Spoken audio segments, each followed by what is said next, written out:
Here is one of a series of talks by spiritual leader Lola McDowell Lee, spanning 2 decades from the early 70s through the 90s.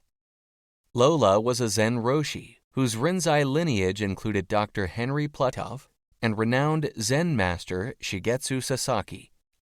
Lola was a religious scholar as well as an ordained Christian minister. While the talks are focused mainly on Zen and Buddhism, Lola drew on many spiritual traditions, including those of Jesus, Plato, Lao Tzu, the Hindu Vedas, Meister Eckhart, and Gurdjieff. Now, Chuang Tzu, he said, when an archer is shooting for fun, he has all his skill. If he shoots for a brass buckle, he is already nervous. If he shoots for a prize of gold, he goes blind or he sees 2 targets. He's out of his mind. His skill hasn't changed, but the prize divides him. He cares. He thinks more of winning than of shooting, and the need to win drains him of his power.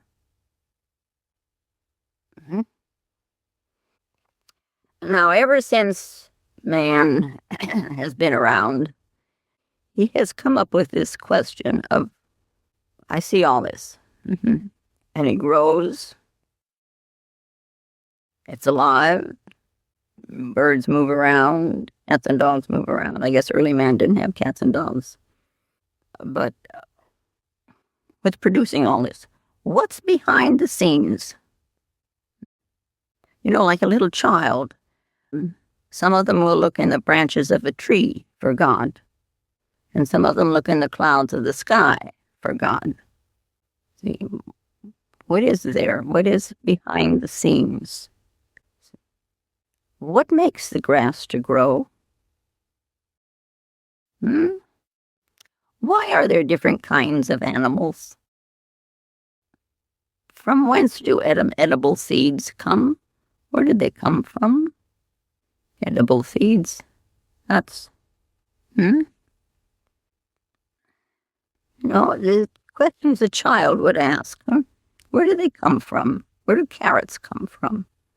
Where do the seeds come from that we plant and produce carrots? Where do they come from? And, a child asks questions like this. An early man, of course, was a child. So they came to the conclusion that there must be someone that is performing miracles in a place where we cannot see and where we cannot hear and where we cannot even approach.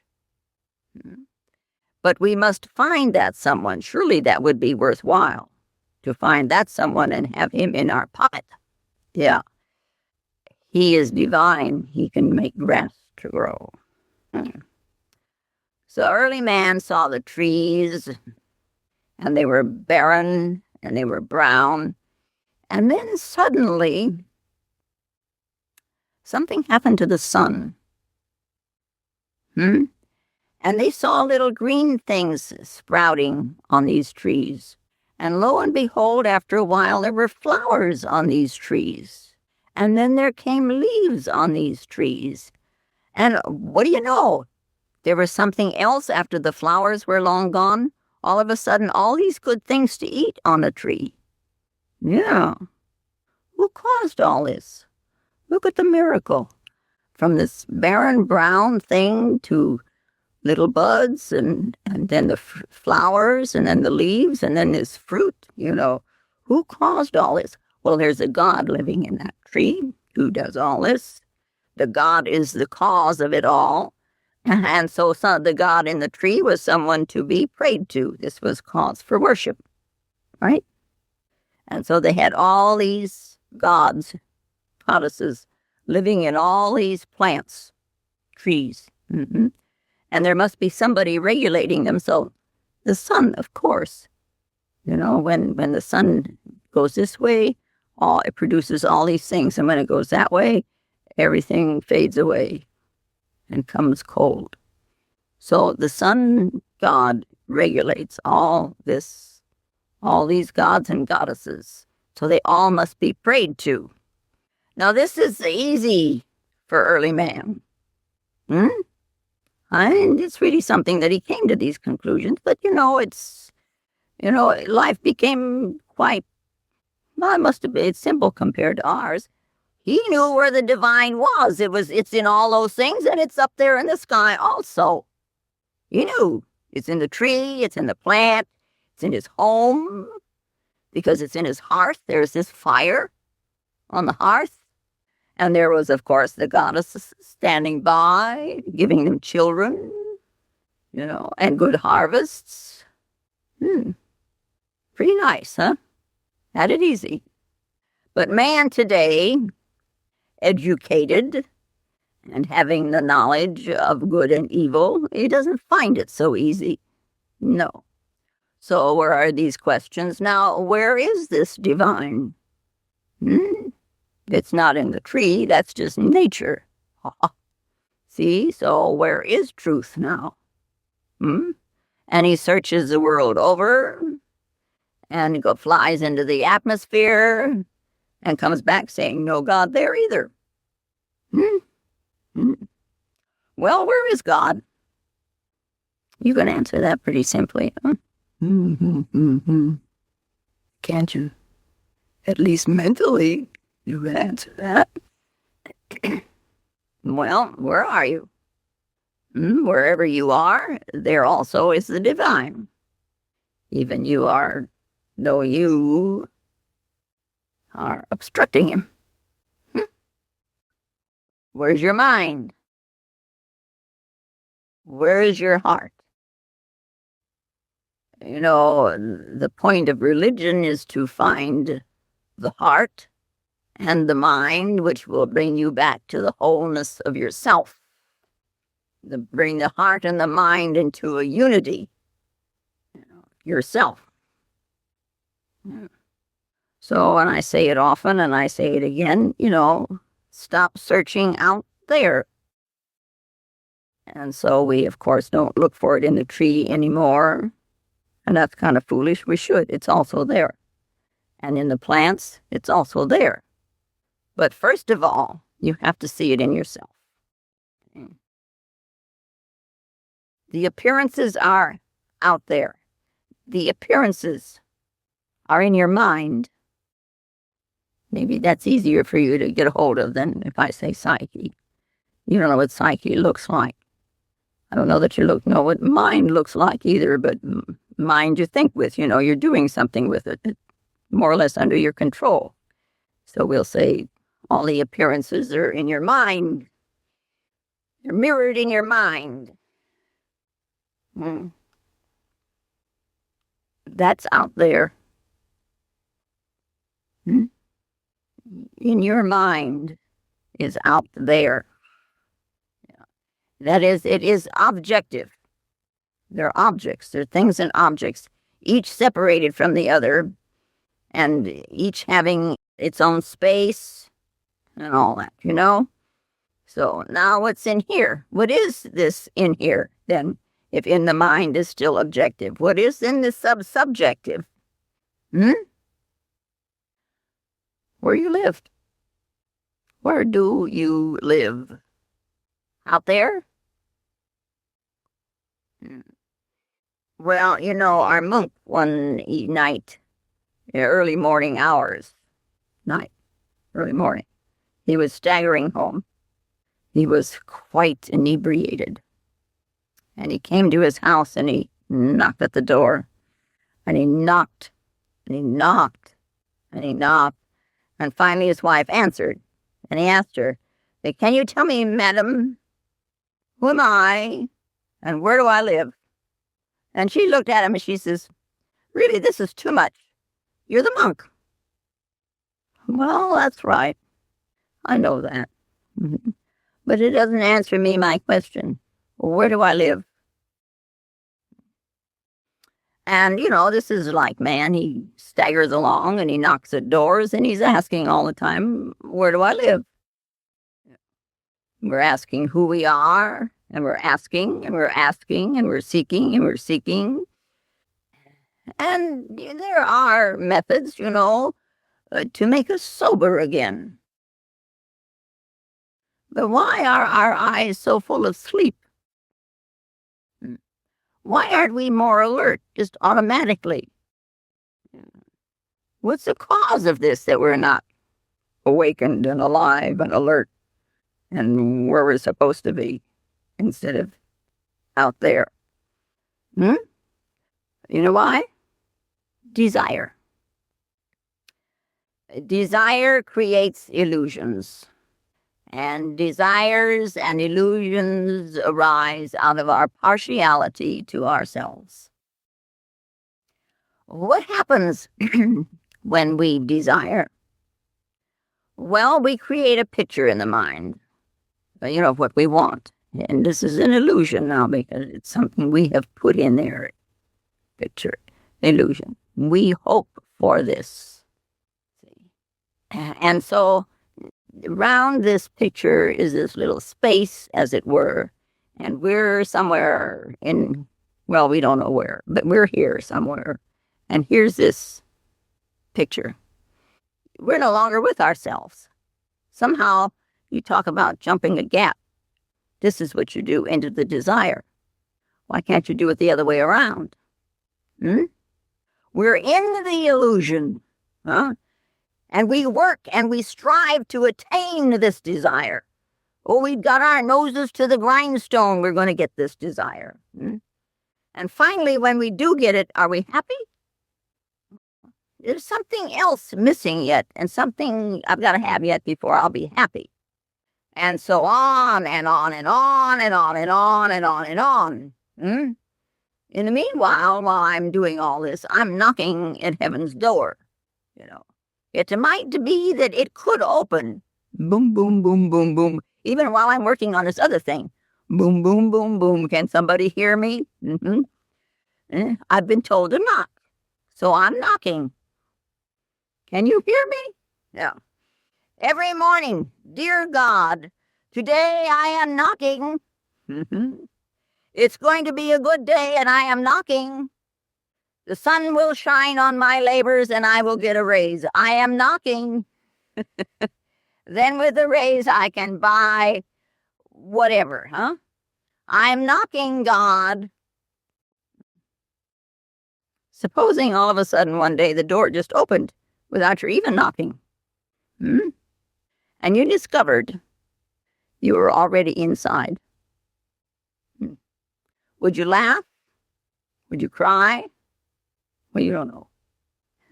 Mostly, we hear stories about the people that have entered or were suddenly awakened or whatever. They really had a good laugh. Laugh at the joke that's been happening to them. It is as if you have been dreaming this whole parade of desires. Desires that keep us going, and we call it progress. We progress from one desire to the other desire, it's a good pattern, But once inside, you can see the desires and the illusions only as something to keep you away from yourselves. Illusions.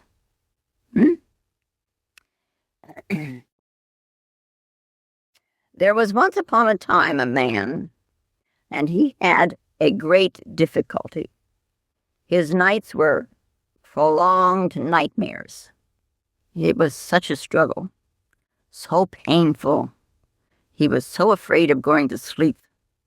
But of course, sleep always came. You can't stay awake forever. And he was so happy when the night was over and he was awake again. This nightmare started immediately when he fell asleep.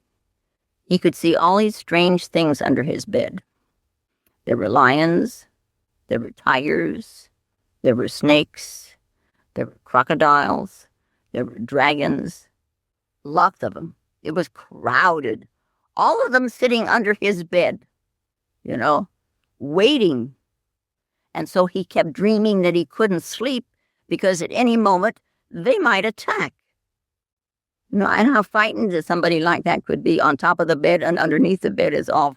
And they tried to treat him medically, and nothing helped. And he was analyzed by psychologists and psychiatrists, and nothing worked. And then all of a sudden one morning, he walked out of his house and he was laughing, And no one had seen him laugh in years. No one had seen him smile in years. So the neighbors, and they go and ask him, "What happened? You're laughing. Huh? What happened to your nightmare?" "Well, I told my brother-in-law finally when he came to visit, and he cured me." "He did? How did he do that?" "Well, he sawed off the legs of the bed. And now there's no room for them under there. See, no space. So I sleep." You gotta take them as they come. Once in a while, instead of just sliding along with the desires, which we do, we should look at them once in a while. Are they really necessary? Are all of them really necessary? If just to look at them even, you're more at ease with yourself. Oh.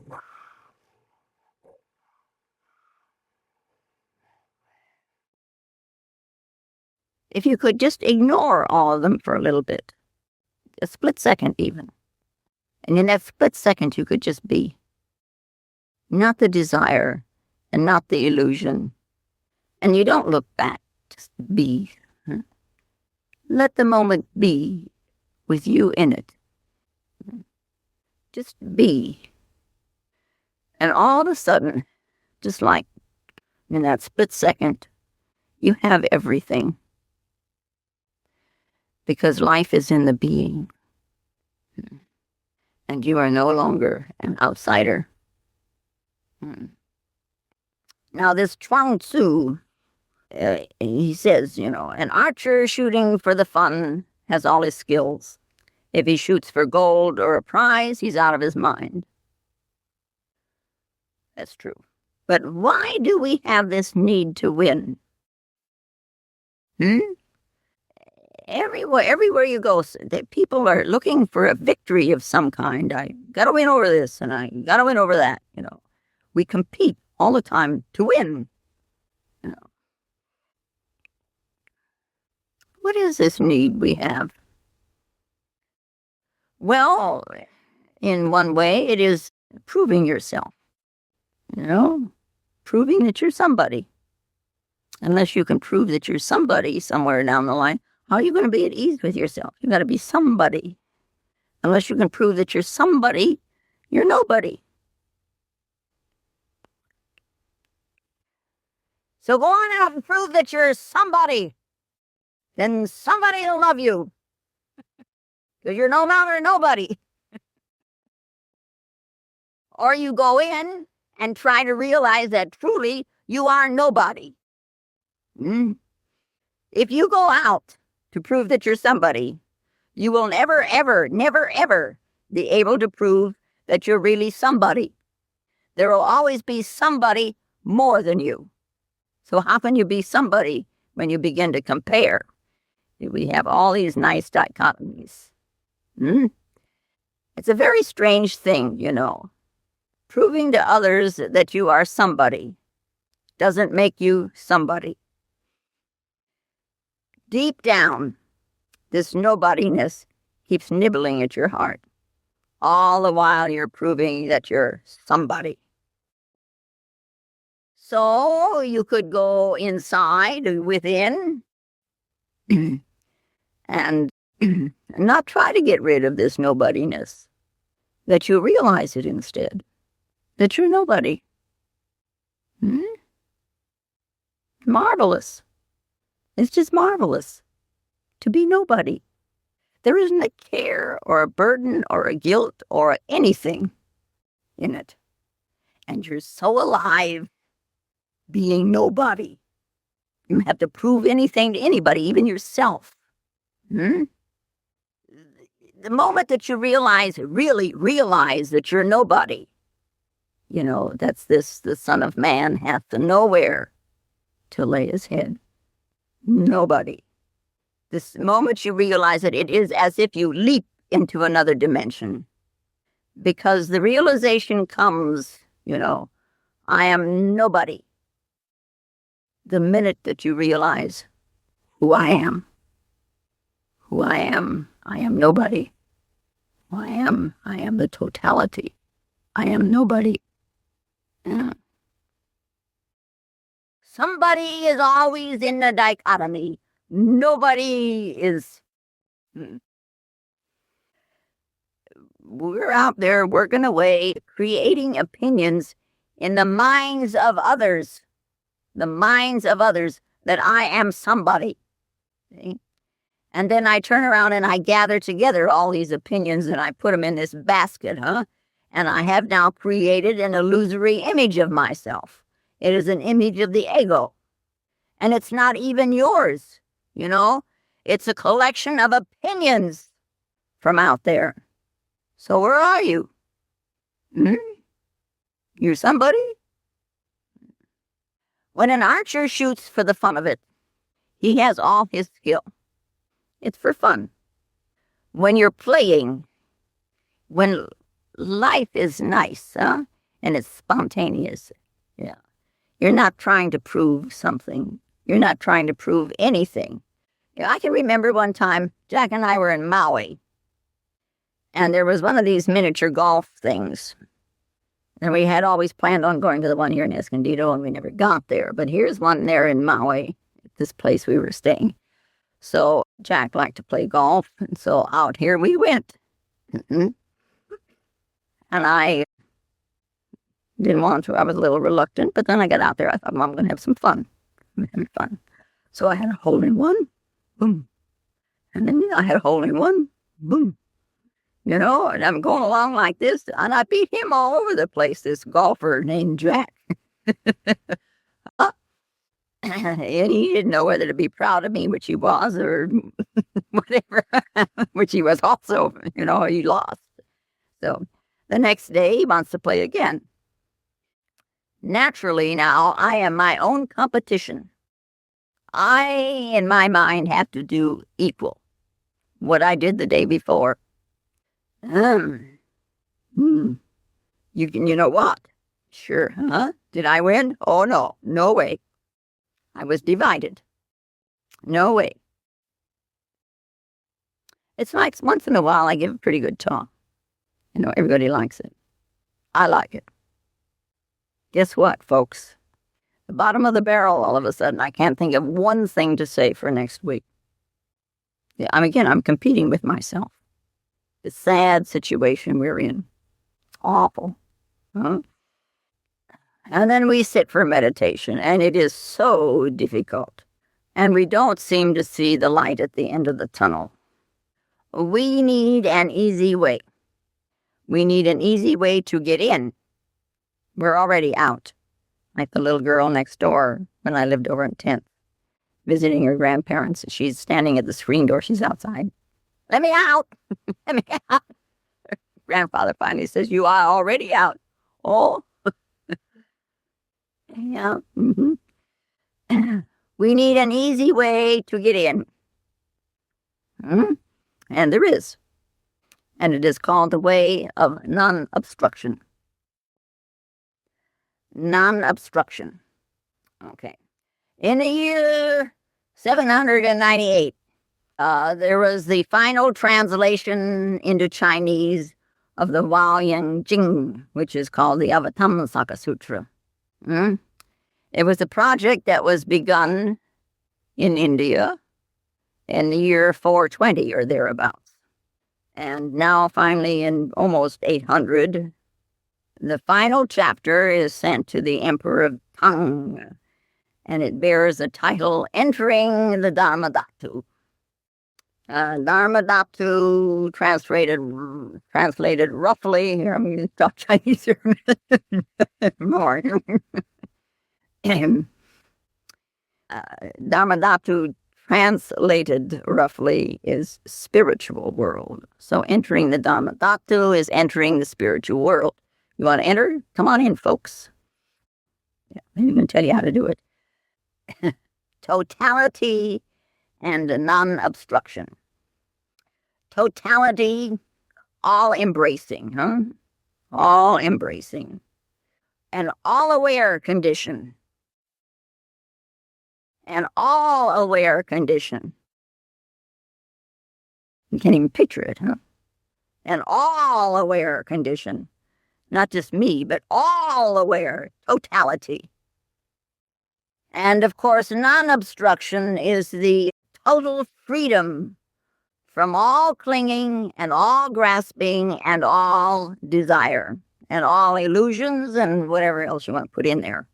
Non-obstruction, the freedom from. Through the realization of non-obstruction comes a wiping away to annihilate the impediments, the barriers, the blockages that we have created, that we have erected, the barriers that we have built through our desires, through our illusions, through our deluded mind. Through this non-obstruction, the realization of non-obstruction, the realm of totality is entered. Now, one of the basic, this way they put it, all you have to do is this, and one of the basic ideas in this sutra is that there is a solution to all particularities. Now, particularities are particulars. They use the word particularities. But this is a particular. This is a particular. This is a particular. That's a particular. This is a particular. All these particulars, all these things that seem at times to have such conflict, we think of them as having conflict, that all these particulars in the overall, in the general, they should be unimpeded. And so through this realization of non-obstruction, all particulars are resolved mutually. It is a mutual state then. So they call it a mutual solution. Mutual, we agree together. All particulars agree together. All events agree together mutually. And that's mutual solution. Mutually, each particular, each thing, not only being itself, also penetrates all other particulars, all other things, and is in turn also penetrated by them. Everything is interdependent.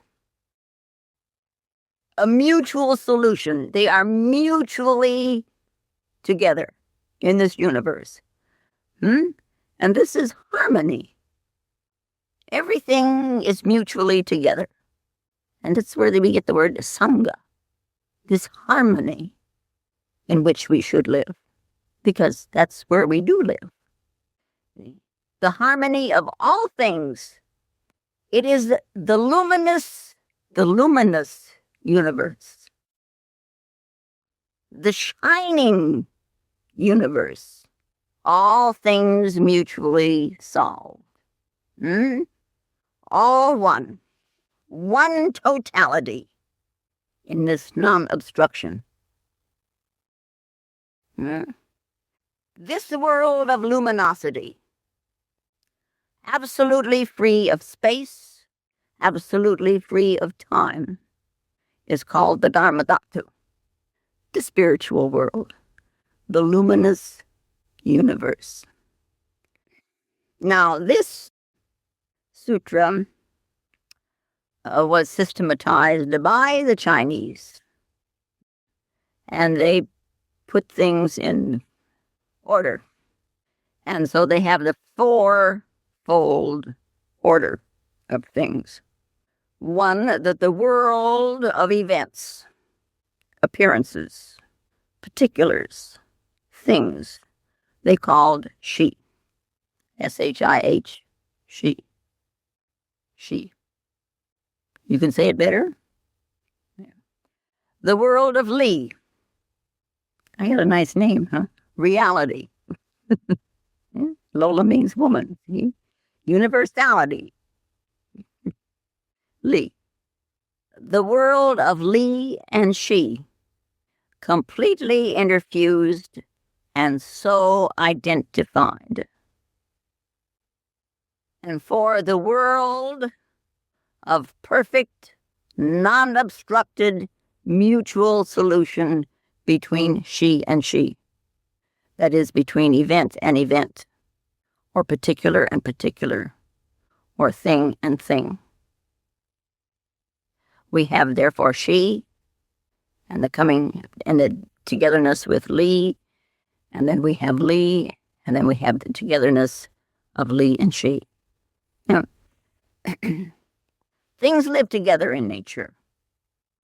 Now, and they don't really have any problems.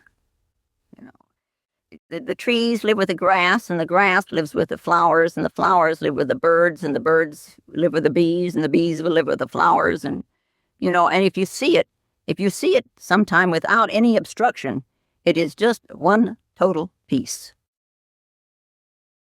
There is not an obstruction anywhere. They live in harmony. It's just, like in your body. See, the veins live with the blood. No problem. The liver lives with the heart. No problem.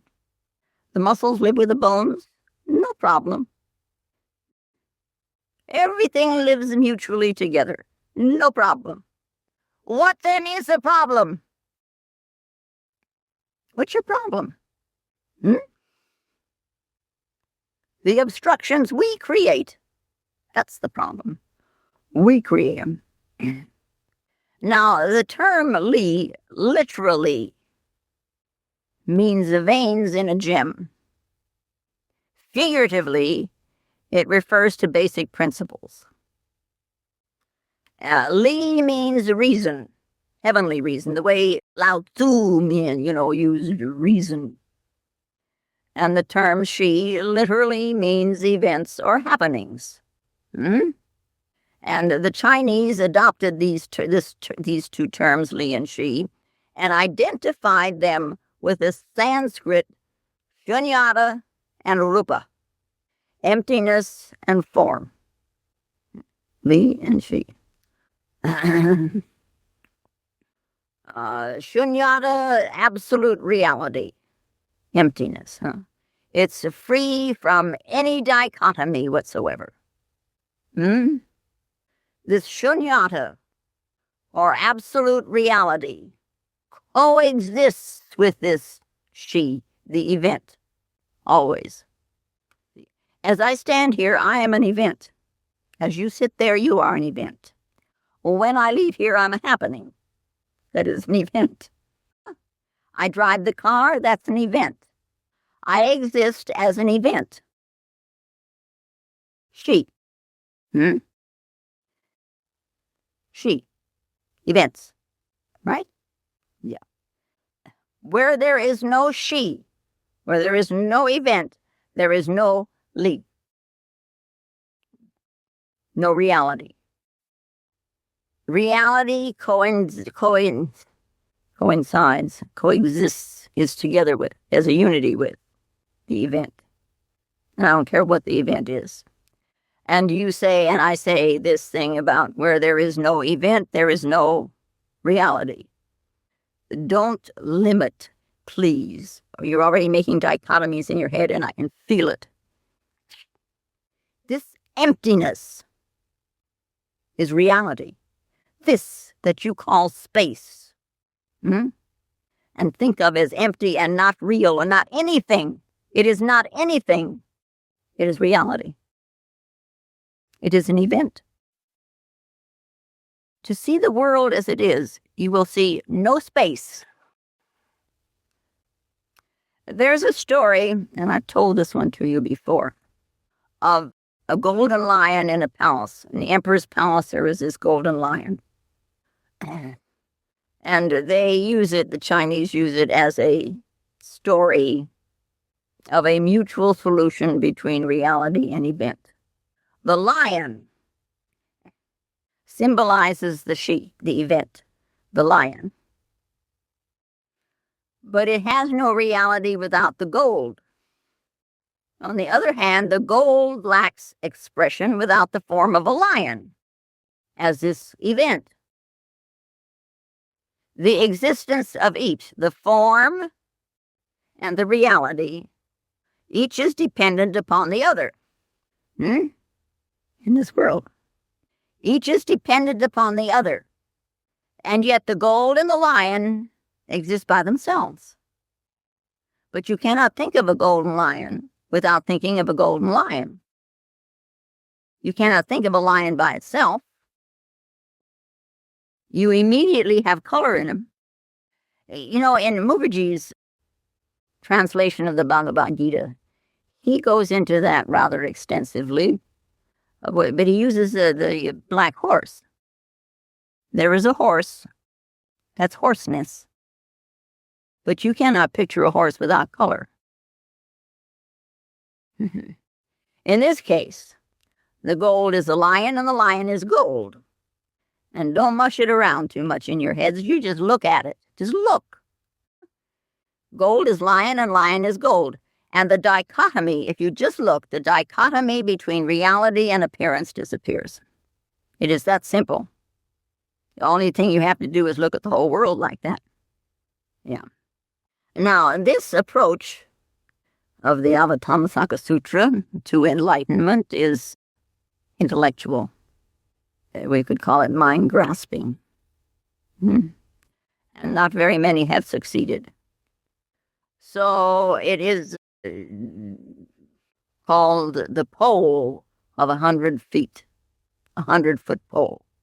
What do you do with a 100-foot pole? If you reach the top of the pole, you still have to make this final leap. Yeah. And so to the Chinese Chan and the Japanese Zen, they concentrate on mind awakening rather than the pursuit of the intellectual profundity.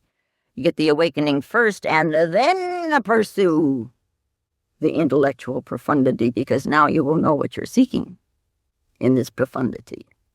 Instead of philosophy answering all kinds of questions, find out first and then go back and develop your philosophy. Then it's based on some roots, on some feet, as it were, as it trots along. Yeah. Now, Lin Chi Yi Xuan Jin Senji. It is said of him, this Lin Chi, this little Chinaman, that he had thoroughly mastered this sutra. And then he, being on the top of the pole, made the leap. And so we can see why this Rinzai has such an important place in the history of Zen. Yeah. And there's a story told about this whole thing. Mutual solution. Mutual solution. How do we resolve mutually all events? The mutual solution. Tongshan, and I think he was before Rinzai. This monk asked Tongshan, winter comes and summer comes, how do we avoid them? And Tongshan answered, why should you not go where there is neither summer nor winter? And the monk didn't understand this, and he persisted, how could it be that there is neither summer nor winter? They automatically happen, don't they? The master then said, hot in summer, cold in winter. Non-obstruction. I mean, to realize what he is talking about here.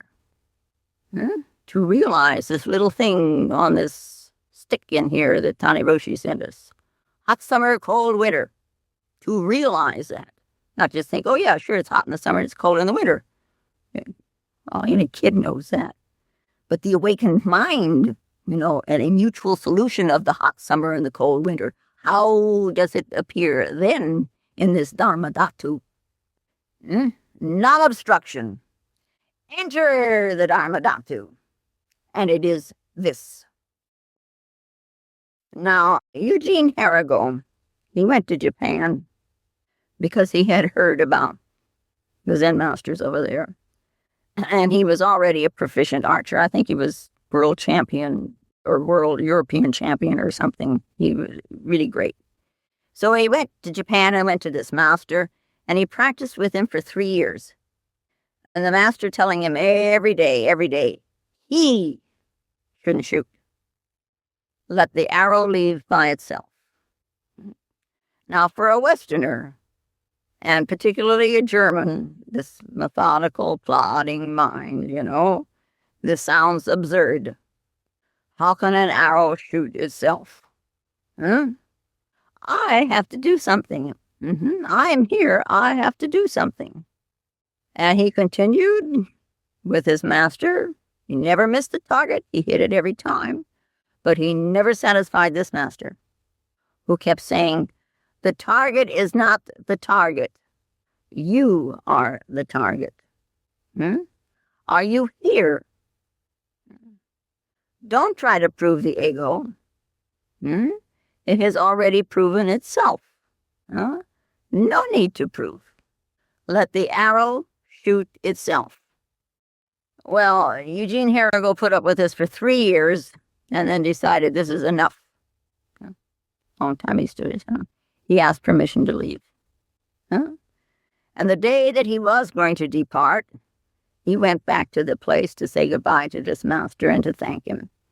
And he found, he saw him there, and he was with the other students, other disciples.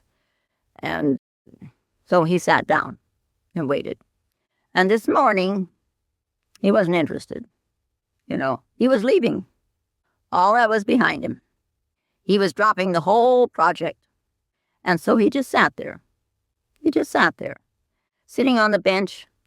He looked at the master as if he were seeing him for the first time. Yeah. And he saw that this master archer was not doing anything. The arrow was shooting itself. There was nobody who was interested in hitting the target. He was just having fun. He was just being there. Here, or however. And Harold looked at this, and he looked at this, and for the first time he himself was not obsessed with the target. And finally, at a little break, he approached the master, took the bow in his own hands, and drew back and let it go. And the master said, there you have it. When you are not shooting for a prize, you are not in conflict. When there are not two, when the mind is not going somewhere else, you're with yourself. Mutual solution. No obstructions. There's another little Zen story about it, about this man who was a designer. And he was given the assignment of designing a temple for the emperor.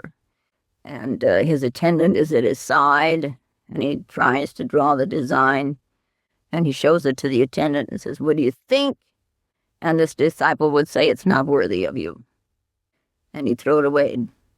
All day long this went on. 3 months, all day long. And the emperor was asking, where is the design? When is it going to be completed? When are you going to finish this design? And one day, this Zen man ran out of ink. And the attendant went out to prepare some more. The disciple went out. And when he came back, he picked this thing up and he says, look, you've done it. Why couldn't you do it for all these months? And the Zen man said, because of you.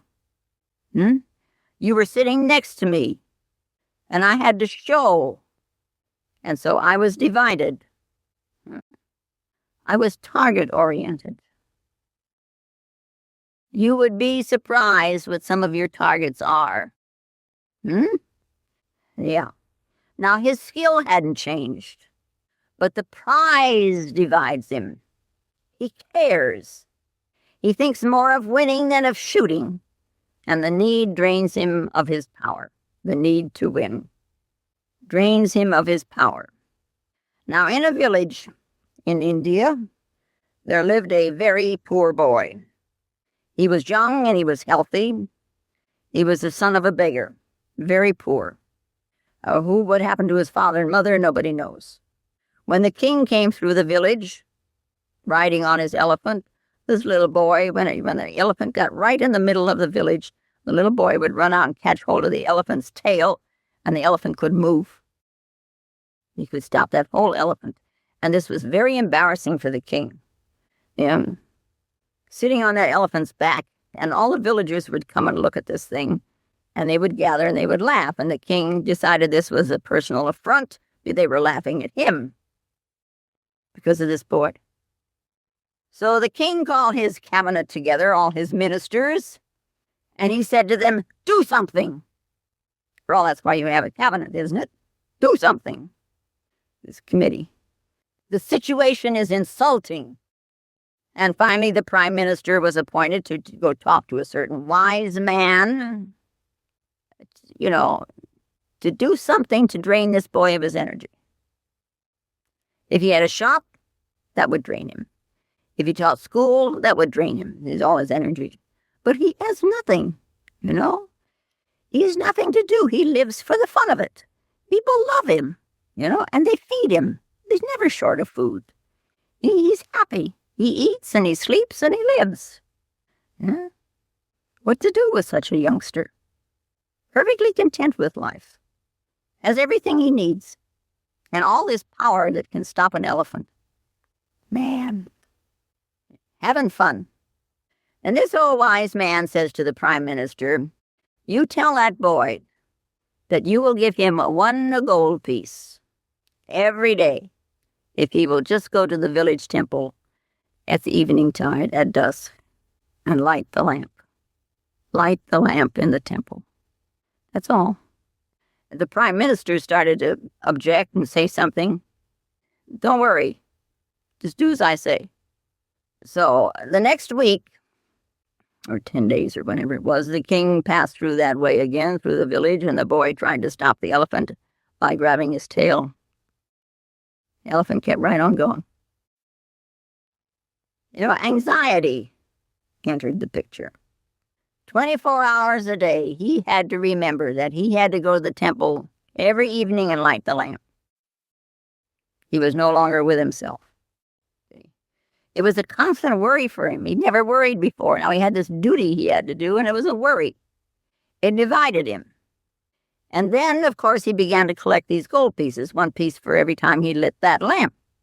He had 6, and he had 7, and he had 8, and he began to calculate, within a certain period of time, he would have 100 pieces of gold, and then it would grow to 200. You see, all these calculations that were going on, it entered the picture, and all the fun was gone.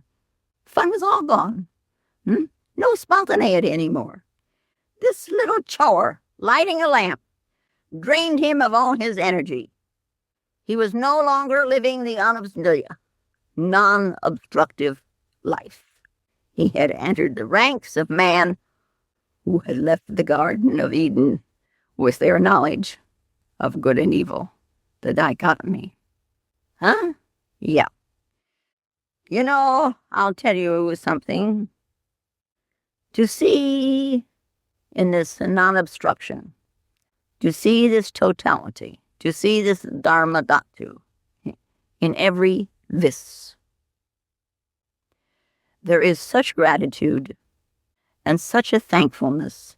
It just wells up, And this, then, is prayer. And now may the peace and the power that passeth all understanding hold us and keep us in the love of the Christed consciousness while we are seemingly separate one from another. And I do thank you very much. If you find Lola's talks valuable, more will be posted in weeks to come.